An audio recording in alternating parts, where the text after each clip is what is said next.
Boa noite a todos. Como Zambelli falou, é nosso último tempo, né? Começamos na sexta noite, com um tema que é desafiador.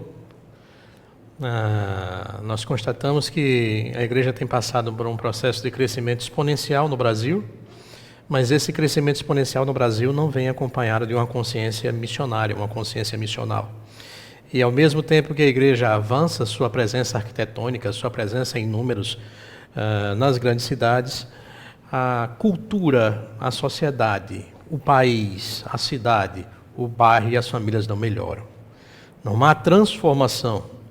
E aí nós podemos, a partir desse diagnóstico, fazer uma retrospectiva da missão, voltando ao plano original, aonde nós vimos lá em Efésios capítulo 1, a visão da missão, onde nós temos um Deus missional, Deus Pai, Deus Filho e Deus Espírito Santo trabalhando desde a eternidade para que a missão acontecesse por meio do seu povo. Nós vimos hoje, pela manhã, no nosso segundo tempo, que essas novas lentes precisam ter o seu foco ajustado, e não é a minha percepção que ajusta, não é a sua percepção, não é a percepção de alguma denominação ou de alguma igreja, mas esse ajuste nas lentes é feito pelas Escrituras. Então nós podemos observar, nós podemos estudar um pouco sobre a teologia bíblica da missão.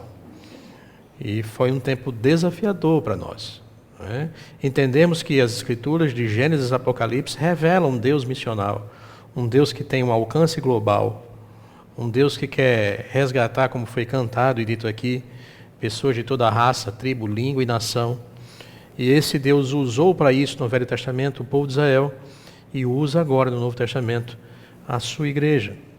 Nós vimos que não é que Deus criou uma missão para a igreja. Não foi isso. Deus criou a igreja para a sua missão. Ela não começa em Mateus 28, 18 ao 20, nem tão pouco em Atos 1, 8, ela retrocede. Antes da fundação do mundo, ela começa a se desenrolar em Gênesis 1, 2, 3. Ela tem o seu ápice no Velho Testamento, quando Deus separa um povo, na chamada que fez Abraão, para que a partir da semente de Abraão, todas as famílias da terra fossem abençoadas, e isso inclui a mim, inclui a você, nossa família. E as pessoas que Deus vai nos colocar para falarmos do seu amor e testemunharmos da sua graça. Uma vez que nós colocamos as lentes na primeira mensagem, uma vez que nós ajustamos o foco na segunda mensagem, eu queria desafiar você hoje a fazer uma análise pessoal. Será que a tua visão não está embaçada? Será que as tuas lentes não estão embaçadas? Eu não duvido que, se você confessa Jesus Cristo como seu Senhor e Salvador, você já tem as novas lentes. Se você compreende a história das Escrituras como o desenvolvimento do plano missionário de Deus na humanidade, o foco está ajustado. Mas nós perdemos o foco com muita facilidade. É possível que a nossa visão embace aqui e acolá, e eu queria ver com você algumas atitudes que nós precisamos retirar da nossa vida. Algumas coisas que nós acalentamos quando nos convertemos e nutrimos isso até hoje. E isso pode estar te impedindo de enxergar corretamente pelas lentes da missão. Nós vamos discutir hoje, ou nós vamos discorrer um pouco hoje sobre o texto de Atos, capítulo 9, do verso 8 até o verso 28. O Reinaldo ontem falou sobre o Paulo missionário, não é? E o desafio de missões para nós a partir do Paulo já missionário, já realizando suas 3 viagens missionárias, já sendo um ponto fora da curva no termo de missões. Mas eu queria olhar para o Paulo recém-convertido. Eu queria olhar para a história entre Ananias e Paulo e perceber como Deus foi tirando as sujeiras da lente de Ananias. Ananias, como eu e você, podemos alimentar. Nós podemos alimentar algumas coisas que impedem o desenvolvimento dessa visão. Mas antes da gente entrar propriamente no texto, vamos tentar fazer um diagnóstico. Pode passar o primeiro slide, né? Vamos olhar para o contexto em que Paulo se converte. Vamos olhar para a igreja de Jerusalém, nós vamos olhar para a igreja primitiva e nós vamos perceber que a igreja de Jerusalém era uma boa igreja, uma ótima igreja, uma excelente igreja. Mas como toda boa igreja, excelente igreja, ótima igreja, ela tem as suas contradições e essa igreja aqui não é diferente disso também. Tá? Nenhuma igreja vai fugir dessa regra porque ela é feita por pessoas humanas. Gente. Pecadores, não é? Agora, observe que quando nós olhamos para o livro de Atos, nos capítulos 2, 3 e 4, o que nós vamos observar é um crescimento exponencial da igreja. A descida do Espírito Santo em Pentecostes, em Atos capítulo 2, as multidões correm em alvoroço para ver o que está acontecendo. Pedro, então, explica o que está acontecendo. E depois de explicar que aquele era um cumprimento de uma profecia de Joel, capítulo 2, ele faz o primeiro discurso, a primeira pregação evangélica, a primeira pregação da igreja, e essa é uma pregação cristocêntrica. Nós vimos hoje pela manhã que nós precisamos olhar para as Escrituras com um foco cristocêntrico. Pedro analisa as profecias do Velho Testamento e aponta para o cumprimento dela na pessoa de Jesus Cristo, por meio da sua vida, morte e ressurreição. O texto diz que as pessoas ficaram com seu coração compungido e perguntaram umas às outras, o que faremos agora? E aí Pedro diz que eles devem se arrepender para que sejam convertidos. E é o que acontece.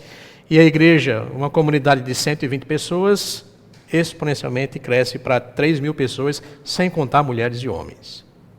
Depois, no capítulo 4, há um segundo discurso. E o número que se eleva à comunidade de crentes são de 5.000 pessoas. Eu não posso te precisar se ele está somando os 3.000 com mais 5.000, ou se ele está dizendo que houve um acréscimo de mais 2.000 e agora a comunidade é... Bom, se é 3.000, se é 5.000, é um crescimento exponencial. Depois disso, a contagem para de ser em número de pessoas. A Bíblia fala sobre multidões. E crescia. E multidões. Não é?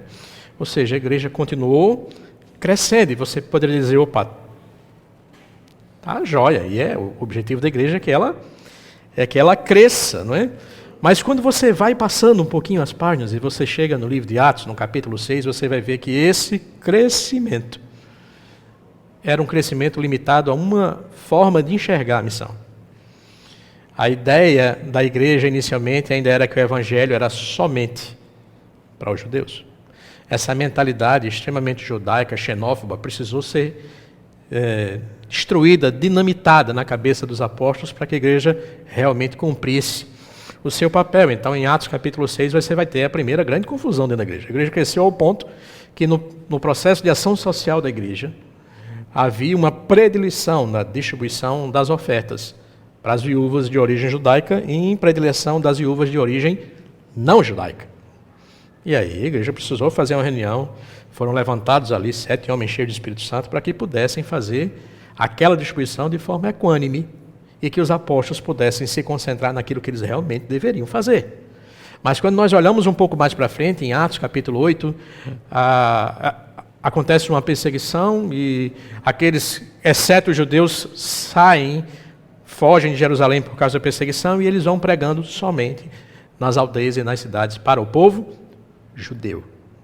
E aí o Evangelho nos dá uma coisa interessante. Em Atos capítulo 8, os samaritanos se convertem. Pense num povo que os judeus jamais achavam que poderiam fazer parte da comunidade chamada igreja. Séculos, pelo menos 6 séculos de inimizade, de ódio, de ranço, não é? Estão sendo agora implodidas e processadas na mente daqueles homens. E quando a igreja de Jerusalém escuta a notícia que o evangelho chegou em Samaria, é preciso mandar uma comissão. Pedro e João vão lá para ver se realmente o povo se converteu mesmo. Que história é essa? Quando nós olhamos para Atos capítulo 10 e 11, nós vemos Deus desafiando Pedro a ir na casa de um gentio, de um centurião, chamado Cornélio. E se você lembra do texto, se você lembra da história, você vai lembrar da relutância de Pedro em ir. Porque ele é diferente. Ele não combina com a minha visão, não está dentro das minhas lentes. E Deus está mostrando que as lentes de Deus é diferente das nossas lentes. E Pedro vai, mas Pedro vai e leva uma comissão com ele. Se você observar o texto, vai muito claro. E depois Pedro, assim, num tom bem penoso, diz assim, nós não... Depois que Pedro pega, não faz nem o apelo, e o Espírito Santo desce sobre aqueles homens, Pedro diz assim, a gente não pode negar. Eu queria que eles não fizessem parte, mas eu não posso negar aqui. O mesmo que aconteceu conosco em Atos 2 é o que está acontecendo com essas pessoas aqui, que não fazem parte do povo de Deus. E a desavença, a querela, a confusão, ela ganha um tamanho ainda maior quando Paulo e Barnabé começam a fazer as suas viagens missionárias, porque agora não são só os samaritanos, não são só os judeus de perto, os judeus prosélitos, não, agora são gentios. E aí como é que a gente vai fazer com o sábado? Como é que a gente vai fazer com a circuncisão, com o calendário festivo, com as vestimentas, aquelas regrinhas de usos e costumes que a gente estabeleceu no nosso coração? Agora como é que vai ser? Eles vão mudar tudo, eles vão virar judeus, a gente vai virar gentil. Que confusão. E a igreja é chamada para um concílio em Atos capítulo 15. E é Pedro, a partir da experiência que teve na casa de Cornélio, que vai dizer, olha, realmente, Deus está agindo no meio de gentios, porque o que aconteceu conosco em Atos capítulo 2, aconteceu com eles também. A descida do Espírito Santo, e a gente viu isso na primeira mensagem, o Espírito Santo serve como um selo, selando o povo de Deus. E se você observar o livro de Atos, o versículo-chave é Atos capítulo 1, verso 8. E recebereis poder ao descer sobre vós o Espírito Santo, e vocês serão minhas testemunhas, tanto em Jerusalém, Judeia, Samaria e até os confins da terra.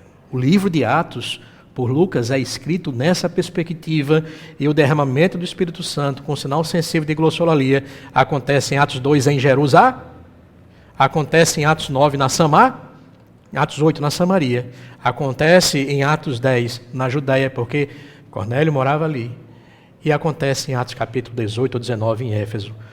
Deus estava selando um povo por meio da descida do seu Espírito. Uma vez que Deus faz isso, Deus está implodindo a cosmovisão inicial daquela igreja.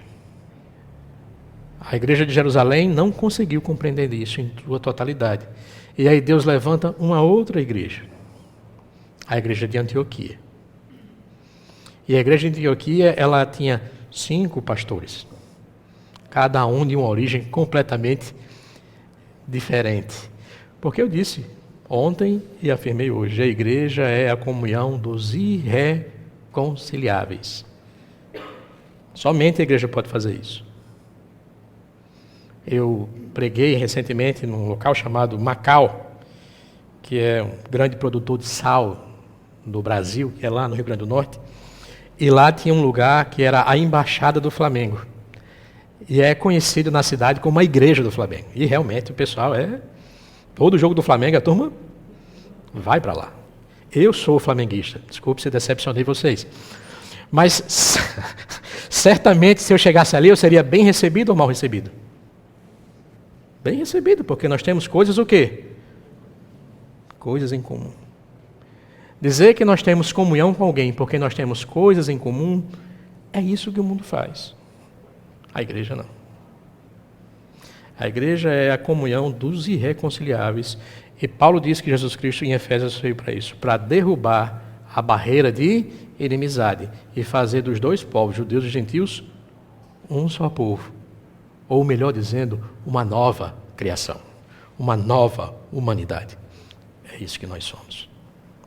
A igreja de Jerusalém tinha uma grande dificuldade de enxergar os diferentes. Pode passar para mim.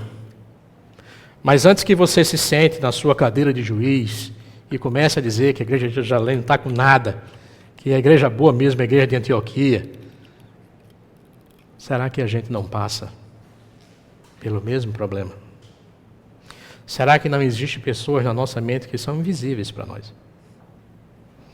Será que nós não temos um formato, um jeito, um tipo de pessoas que a gente gostaria de salvar?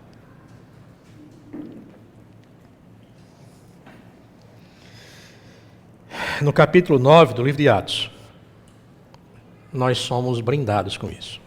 A igreja de Jerusalém, ela é conhecida como uma igreja que tinha uma comunhão, não é? Nós olhamos para Atos capítulo 2, verso 42, Atos capítulo 4, 36 a 38, todos tinham tudo em comum.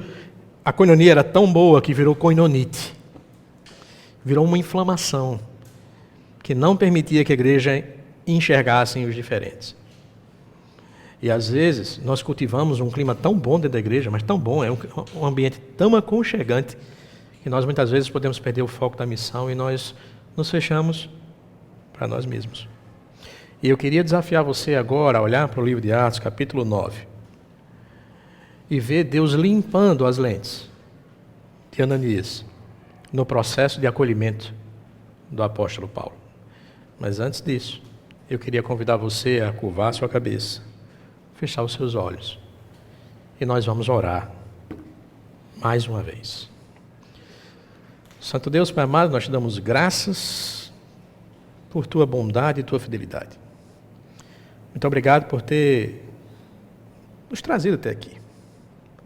Senhor Deus, fala ao coração dos meus irmãos aqui em Paulo Afonso, aos irmãos de glória que estão aqui, para que nós possamos, Senhor Deus, não permitir que as nossas preconcepções, o nosso formato de agenda, a nossa indiferença, a nossa tendência natural de excluir pessoas,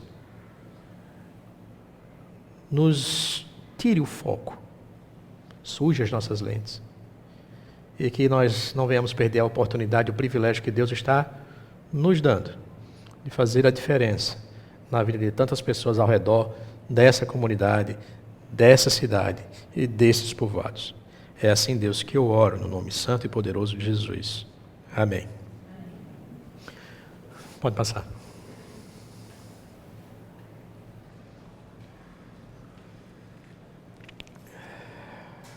Se você lembrar, o capítulo 9 de Atos é o capítulo em que Paulo cai do cavalo, né?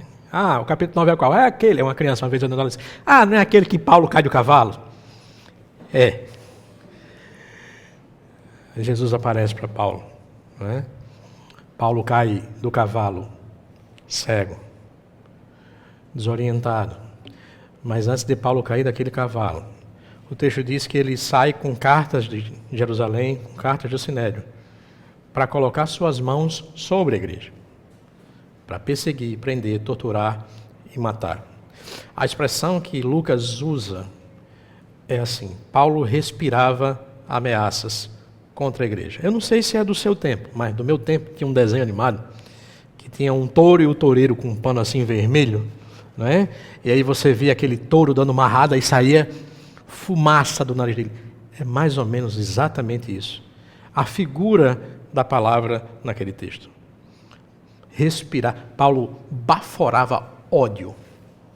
Fazia isso com zelo, mas sem entendimento. Foi esse homem que caiu daquele cavalo naquele dia. E ele cai cego. E o texto diz: então Saulo se levantou do chão e, abrindo os olhos, nada podia ver. E guiando-o pela mão, levaram-no para Damasco. Esteve 3 dias sem ver, durante os quais nada comeu nem bebeu. Havia em Damasco um discípulo chamado Ananias. O Senhor lhe apareceu numa visão e disse: Ananias. Ao que ele respondeu: eis-me aqui, Senhor. Então o Senhor lhe disse: levanta-se, vá até a rua direita e na casa de Judas procure um homem de Tarso chamado Saulo. Ele vai estar orando. E numa visão, viu entrar um homem chamado Ananias e impor-lhe as mãos para que recuperasse a vista. Então o texto mostra que Deus estava trabalhando no coração de Ananias, simultaneamente estava trabalhando no coração de Paulo. E acredito que seja assim também quando nós vamos pregar o evangelho para alguém. Deus trabalha no nosso coração e Deus está trabalhando também no coração das pessoas que vão ouvir o evangelho. Mas o fato é que nós temos, a partir desse encontro entre Paulo e Ananias, 3 coisas que nós precisamos adotar na nossa vida. 3 coisas que nós precisamos limpar as nossas lentes. Retirar algumas sujeiras que podem embaçar a nossa visão. E a primeira delas, nós vamos ver entre os versos 13 e o verso 16. Se nós quisermos enxergar pelas lentes da missão, nós vamos precisar trocar o passado pelo futuro. Eu vou repetir.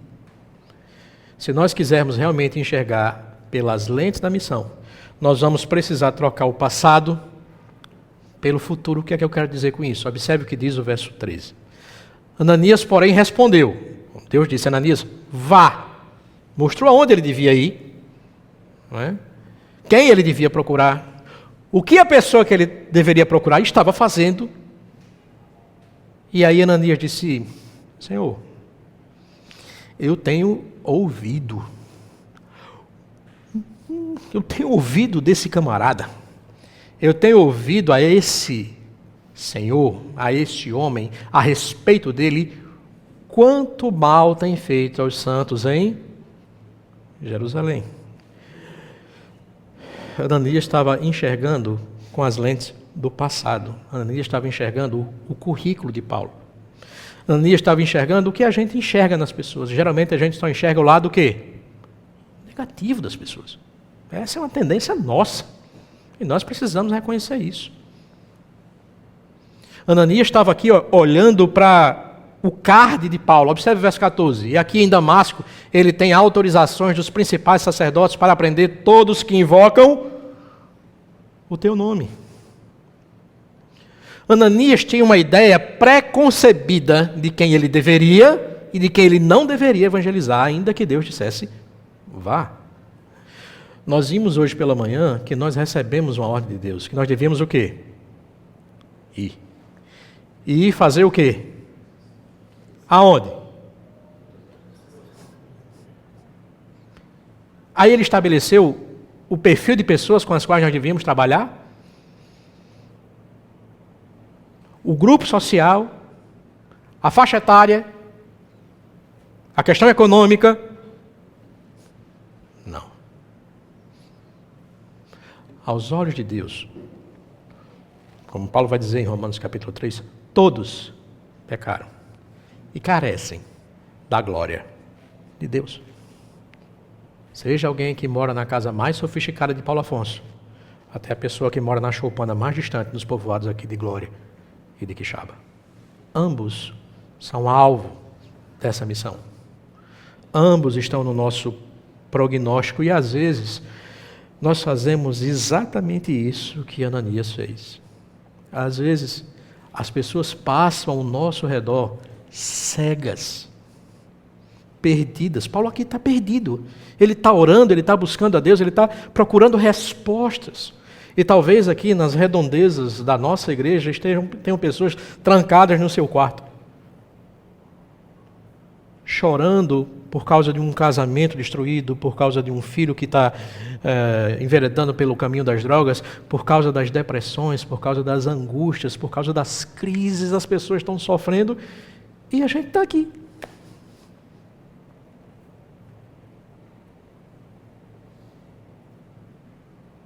Sem enxergar essas pessoas. Nós sabemos que nós temos que ir. Mas a gente não vai. Às vezes você passa por pessoas na rua e você conhece pessoas e você diz assim, eu não vou pregar para essa pessoa porque essa daqui não vai se converter de jeito nenhum.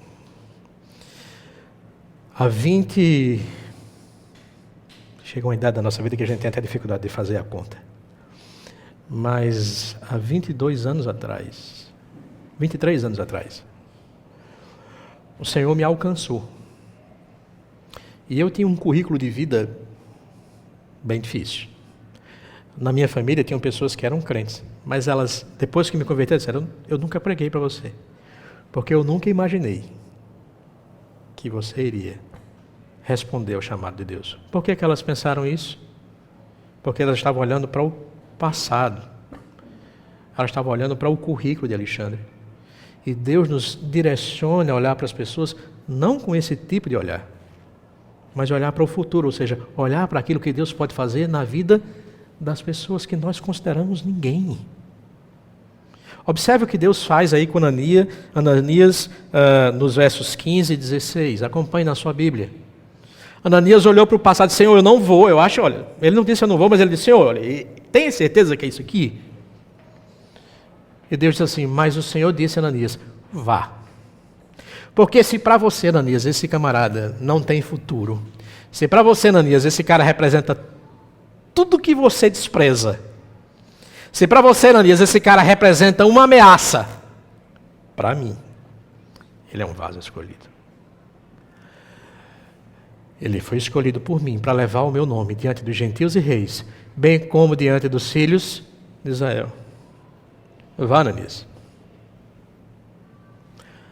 Precisamos ir, irmãos. Talvez você tenha na sua família pessoas que você acha que jamais vão se converter. Ao você fazer isso, você faz isso porque você pressupõe que Deus tem um tipo de pessoa específica. Algumas pessoas não têm jeito. Algumas pessoas não entram na forma que a gente coloca. Deus está nos mostrando, está nos desafiando, para que eu possa olhar pelas lentes da missão. Eu preciso deixar de olhar para as pessoas, para o currículo delas, para o que elas fizeram, para o que elas são. E eu preciso olhar para aquilo que Deus está fazendo e vai fazer na vida delas. É assim que eu tenho que olhar para as pessoas. E essa é uma luta interna que é minha, que é sua, que era uma das minhas primas. Que lição, queridos, Deus está nos dando aqui. Quantas pessoas que por causa do seu estilo de vida estão fora do nosso radar. Nós não nos aproximamos por causa do currículo delas. E justamente essas pessoas podem, pelo poder do Evangelho, serem pastores, missionários, membros ativos dentro de uma igreja, transformando realidades. Então eu diria para você, não permita que o passado das pessoas te impeça de olhar para elas com as lentes da missão. Olhe com as lentes da missão, ou olhar com as lentes da missão, significa que vamos ter que deixar Deus implodir em cada um de nós os nossos preconceitos, as nossas ideias preconcebidas sobre as pessoas. Eu disse aqui no primeiro dia que tinha um jovem da nossa igreja que se converteu, e aí as pessoas ficaram assim, será que se converteu mesmo? Porque ele tem um brinco. E foi 10 de reuniões acaloradas. Tira ou não tira? O que é que a gente vai fazer? Quem vai dizer? Quem vai falar? Certa vez, numa conferência missionária, tinha uma pessoa, assim, num estado de deplorável, com a roupa toda suja. Assim, ele entrou na igreja, ninguém falou com ele. Eu não falei com ele. E para a surpresa de todos, quando foi anunciado o conferencista da noite, era aquela pessoa. Eu acho que não precisava aquele homem dizer mais nada aquela noite. Eu não conseguia olhar para ele pregando. Porque é assim que nós somos. Essa foi a lição de Samuel na escolha de Davi. Você julga pelo exterior. Deus não.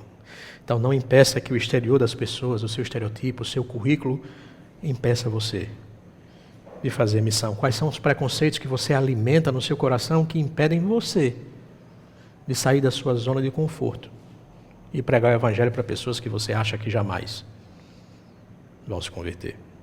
Essa é uma pergunta que você precisa responder hoje à noite. Segundo ponto, ou segunda coisa que nós precisamos remover das nossas lentes, que são sujas com muita facilidade, é que nós precisamos trocar a indiferença pelo amor. Esse foi o desafio de Ananias. Observe o que Paulo vai dizer em Atos capítulo 9, o que Lucas vai narrar em Atos capítulo 9, verso 17. Há nesse pequeno versículo passos importantes que vão implodindo a indiferença de Ananias, e Deus foi colocando no coração dele amor por Paulo. Primeira coisa que eu queria destacar aqui para você é que Ananias foi. Ele podia não ter ido. Ele podia continuar com a sua cosmovisão, ele podia continuar dizendo, tá bom Deus, o Senhor quer, mas eu não vou. Mas Ananias compreendeu, primeiro, não é fácil vencer as nossas resistências internas. É uma luta. Para mim, é uma luta para você. Uma vez vencidas as resistências, nós precisamos nos colocar à disposição de Deus e ir. Não adianta nada você entender que precisa evangelizar as pessoas se você continuar sem ir. Ananias foi. E eu não sei se acontece com você, mas comigo já aconteceu várias vezes. O Senhor já me apontou situações, pessoas que passam na minha frente, que são oportunidades, e eu não fui. Não fui. E às vezes são oportunidades que a gente nunca mais vai ter na vida. Como é que nós reagimos a isso? Eu sei que é muito fácil nós ficarmos na nossa zona de conforto. Mas o Senhor nos deu uma missão. E envolve essa missão e movimento. A igreja precisa ser colocada em movimento. Ananias não só foi, pode passar a próxima tela. Ananias colocou as suas mãos. Ananias tocou naquele homem. Nós precisamos sair do nosso castelo e ir em encontro às pessoas que estão aí, como Paulo, cegas, perdidas e desorientadas. E quando nós formos, nós precisamos ter contato com as pessoas. As pessoas não são o membro 255 da nossa igreja. As pessoas são pessoas. Elas têm histórias, elas têm vidas, elas têm crises que são reais. O plano de Paulo era colocar suas mãos sobre a igreja. O plano de Paulo era colocar possivelmente as suas mãos, quando chegasse em Damasco, sobre Ananias. Mas existe um Deus que é soberano. E Deus reverte o quadro e agora é Ananias, que acolhe Paulo. As mãos de Paulo iam ser lançadas sobre Ananias para machucar, agredir, ferir. E agora, as mãos de Ananias são colocadas sobre Paulo para acolhê-lo. Ananias venceu a indiferença porque ele foi. Segundo, porque ele tocou. Ele se dispôs a entender o problema e se colocar como elemento de solução. Meus amados, quantas pessoas essa noite não estão precisando de um abraço, de um toque, de uma mão sobre o seu ombro e dizer: eu estou aqui com você. Você não está sozinho. Eu entendo a sua dor, eu entendo o seu problema. E a partir dessa quebra de barreiras, anunciar o Evangelho de Jesus Cristo. E nós sabemos, muitas vezes, que as pessoas estão sofrendo. Mas nós não vamos. E nós queremos enxergar pelas lentes da missão.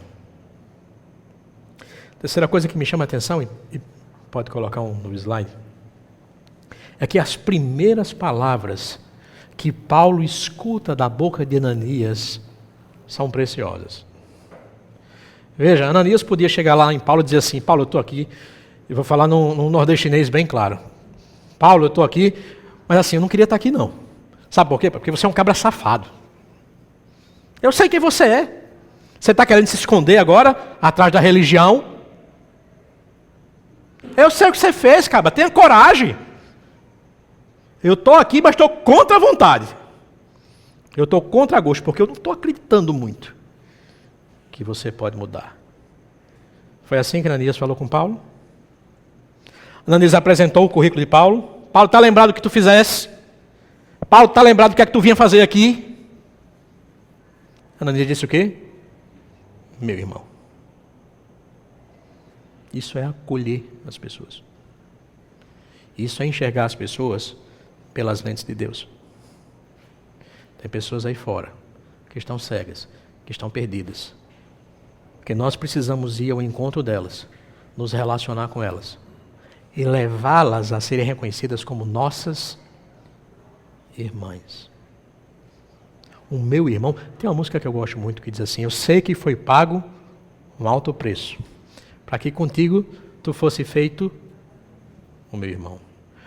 Ananias, cheio das suas idiosincrasias, cheio das suas barreiras culturais, cheio de indiferença, agora diz assim: eu reconheço que o sangue de Jesus, que lavou a minha vida e purificou os meus pecados, também lavou a sua vida e purificou os seus pecados.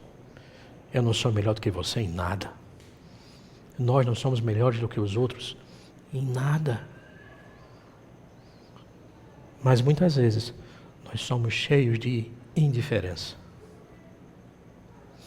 Por último, Ananias não só foi, Ananias não só tocou, Ananias não só verbalizou o seu apreço.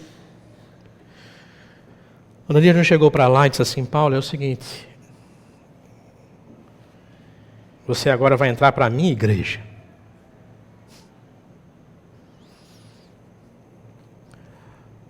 Paulo estava cego, desorientado, perdido, sem esperança. E o texto diz que depois que Ananias chamou Paulo de irmão, ele aponta para quem?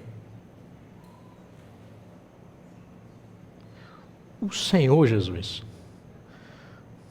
Nós precisamos ir até a casa das pessoas. Nós precisamos tocar nas pessoas. Nós precisamos abraçar as pessoas. Mas isso é um meio, não um fim. O fim é anunciar para as pessoas que as suas crises, as suas lutas, têm fim quando elas têm um encontro verdadeiro com Jesus Cristo, o Rei dos Reis e Senhor dos Senhores. Foi isso que Ananias fez. Ele disse: o Senhor Jesus que apareceu para você no caminho para cá, me enviou para que você volte o quê? Não mais com aquela visão embaçada, viu, Paulo? Você agora vai enxergar pelas lentes da missão, porque além de enxergar, você vai ficar cheio do Espírito do Senhor. As pessoas aí fora estão passando por suas crises, por seus problemas. E nós temos a resposta. Você tem a resposta. Essas pessoas precisam de um encontro real com Jesus Cristo. Isso é enxergar pelas lentes da missão. Me permita compartilhar com você uma experiência pessoal. Há muitos anos atrás, na igreja em que nós plantamos em Mossoró, no Rio Grande do Norte, eu já disse aqui que lá nós tínhamos atividade todos os dias, segunda, terça, quarta, quinta, sexta, sábado, domingo, e que muitas vezes era estrangeiro dentro de casa e, com toda razão, minha esposa cobrava que eu ficasse mais em casa. E era uma quinta-feira à noite e eu fiz uma promessa para ela: hoje eu não saio, hoje a noite é nossa. E nós nos preparamos para assistir um filme, só que aí por volta das 4 horas da tarde o telefone toca. E um membro da nossa igreja me liga e diz assim: Alexandre, tem a esposa do meu sobrinho, que ela está precisando de uma conversa. Ela está desesperada, porque meu sobrinho deixou a casa, foi morar com uma amante, e ela tem uma filha de 3 e um bebê de meses. Ela está desesperada. Mas naquele dia eu não queria ir, porque tem dias que a gente não quer ir. Desculpe frustrar você, mas o seu pastor, os seus pastores, são homens, são feitos de carne e osso. E tem dia que a gente não quer ir. Eu não queria ir, porque eu tinha me comprometido com minha esposa. Mas ele falou tanto, era um irmão tão amado, que eu tive que convencer a minha esposa de que o nosso plano teria que mudar naquele dia. Mas eu fui até aquela casa, mas eu fui meio que como Jonas. Essa mulher ela não quer nada com Jesus, ela quer ouvir o Evangelho, para o Evangelho ser uma muleta, para que isso acabe a crise dela, para que seja uma forma do casamento dela voltar. Olha o nível da minha indiferença. Cheguei lá, pedi para ela contar a história dela, e eu dizendo: essa mulher não quer nada com Jesus, essa mulher não quer nada com Jesus.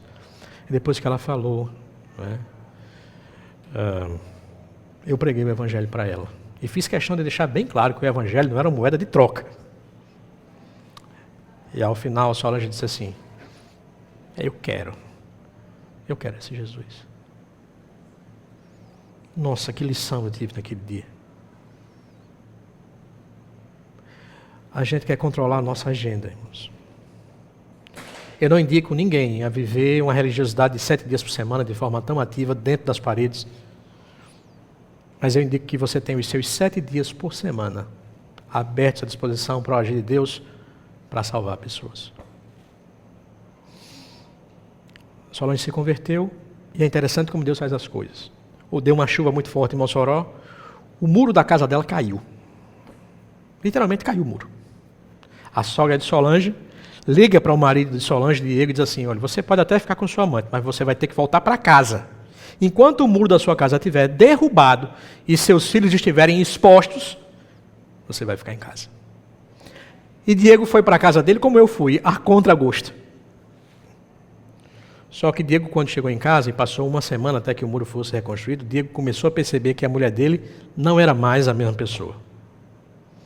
E Diego teve uma ideia interessante. No dia 31 de janeiro, nós fizemos o culto da família na nossa igreja. E Diego decidiu seguir a esposa dele para ver o que estava acontecendo nessa igreja. E aquela mulher estava tão diferente. Ele entrou, sentou lá atrás, ele não sentou com a família. Ele era um agente secreto. E no final eu fiz um apelo, e quem foi que levantou a mão? Diego. 2 pessoas que não eram convertidas agora convertidas. Um casamento em frangalho que foi restaurado. Além dos 2 filhos, mais um filho. Mas naquele dia, eu não queria ir. Nós precisamos tirar do nosso coração a indiferença. Nós precisamos deixar nossa agenda aberta para o Senhor. Vai ter dias que Ele vai te levar para lugares que você não quer ir, para pessoas que você não quer falar. Mas fale.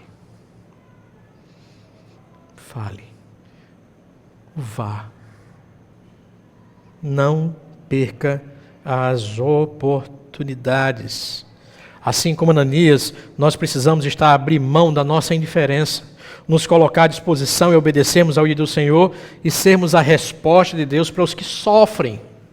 Precisamos sair das nossas redomas e tocar nas pessoas, nos envolver com seus problemas, seus dramas.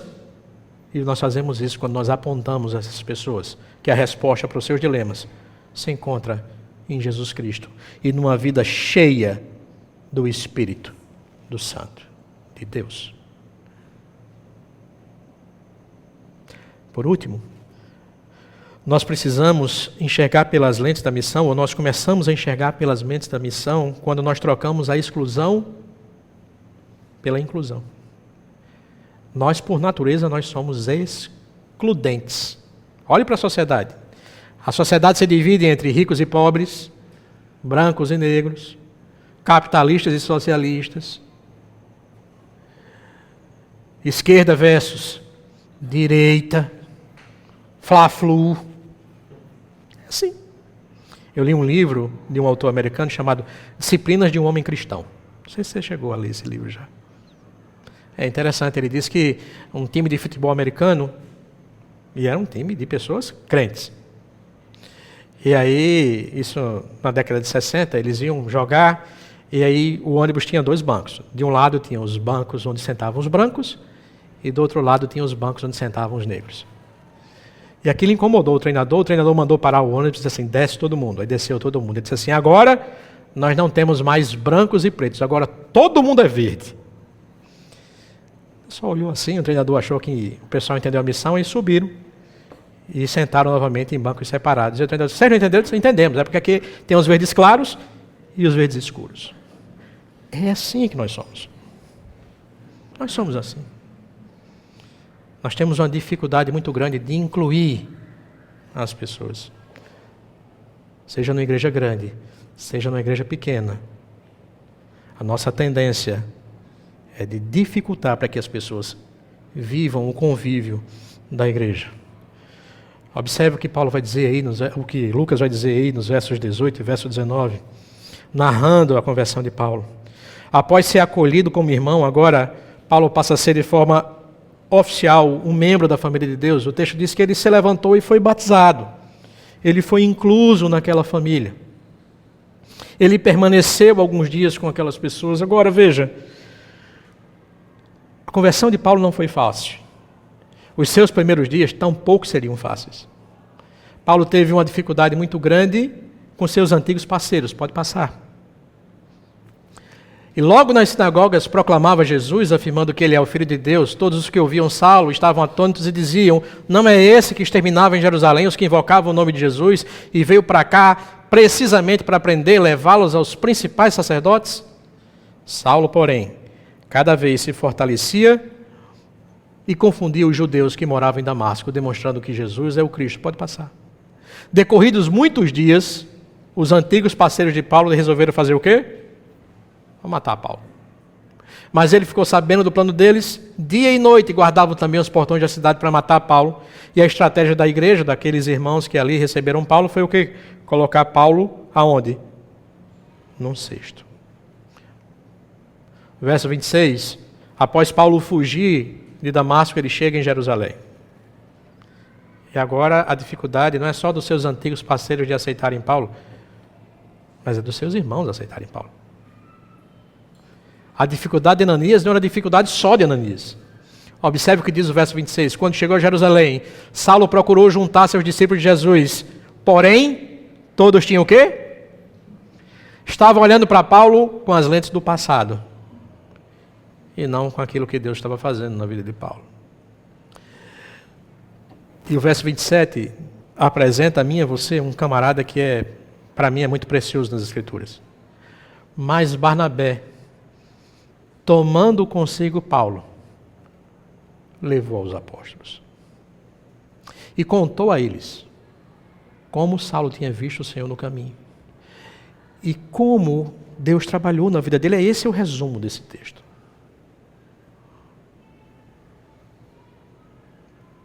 A tendência da igreja, muitas vezes, é resistir a certas pessoas que se convertem por causa do seu passado.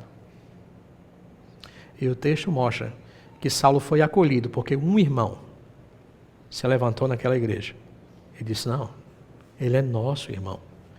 O Senhor trabalhou na vida dele. Vamos abraçá-lo. Vamos acolhê-lo. Eu não sei você, mas quanto tempo você tem investido na vida dos novos convertidos dessa igreja? Pessoas que vêm aí do mundo completamente quebradas. Eu não sei como foi sua conversão, a minha foi muito difícil.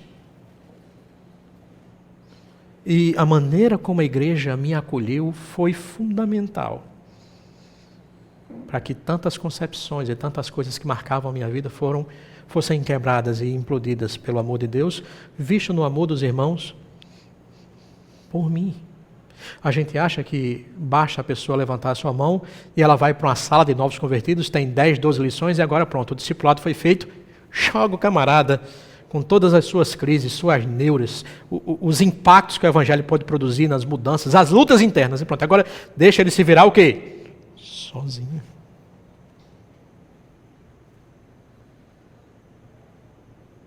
Porque a nossa tendência, muitas vezes, é essa.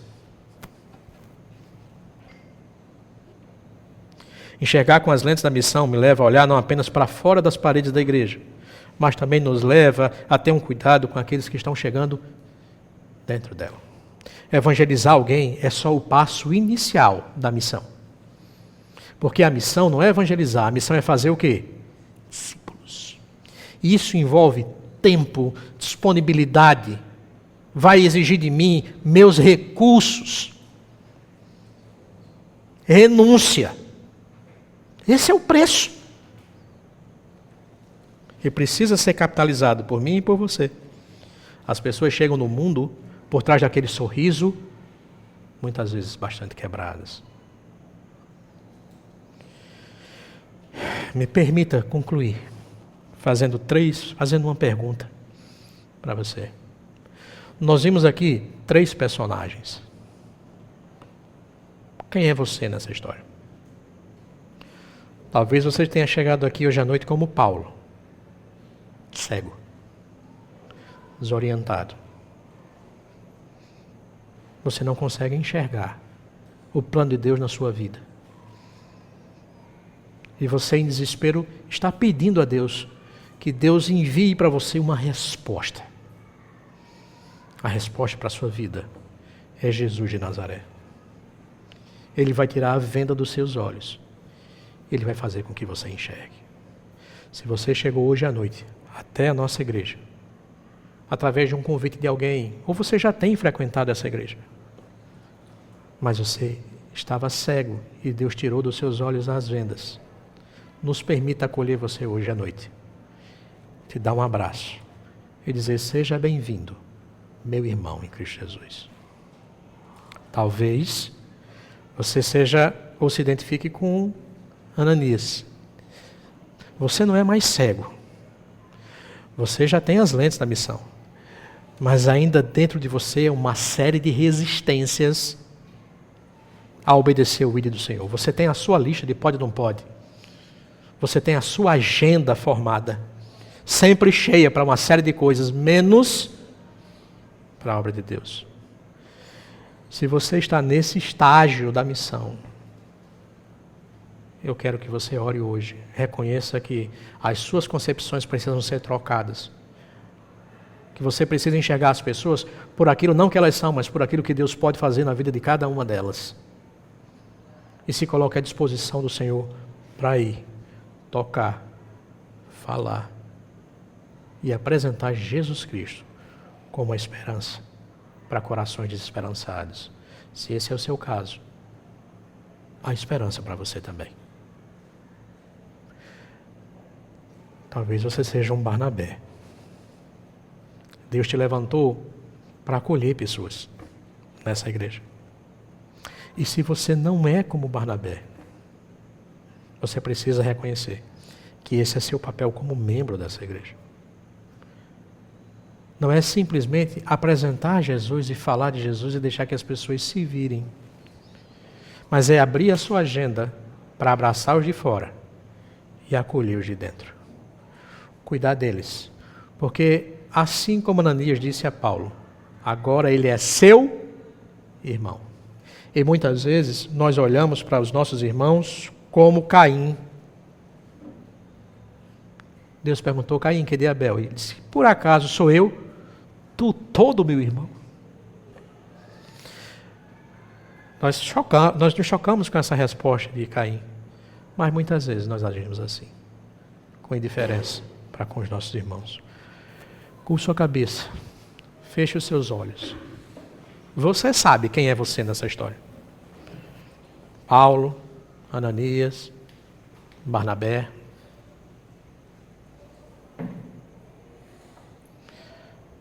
Ore no seu lugar para que Deus retire dos seus olhos tudo aquilo que embaça a visão da missão de Deus. Se coloque à disposição do Senhor para ser um instrumento dele, para alcançar os de fora e acolher os de dentro. Senhor Deus, Pai amado, nós te damos graças por tua bondade, por tua fidelidade sobre nossas vidas. Nós te louvamos porque o Senhor é tão gracioso, porque mesmo sabendo de todas essas desqualificações, o Senhor decidiu fazer a sua missão através de nós, nos dando um privilégio de carregar em nossos corações, como Paulo diz, um tesouro em vasos de barro. Nós temos a resposta para esse mundo em conflito. Nós temos a resposta para essa sociedade cega. Nós temos essa resposta para um clamor que emerge nessa sociedade. Jesus de Nazaré. O Senhor Jesus, aquele que é Senhor sobre todas as coisas. Esse mesmo Senhor nos comissionou a irmos, a fazermos discípulos. Isso significa que as nossas resistências precisam ser quebradas. Senhor Deus, quebra cada uma delas, a começar por mim, Senhor Deus. E que nós possamos enxergar, não pelas nossas lentes, mas pelas lentes da missão. É assim que eu oro, por mim e por meus irmãos, no nome santo e precioso de Jesus. Amém.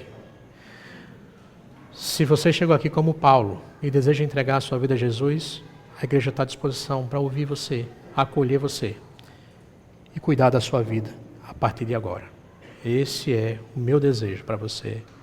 Esse é o nosso clamor por sua vida.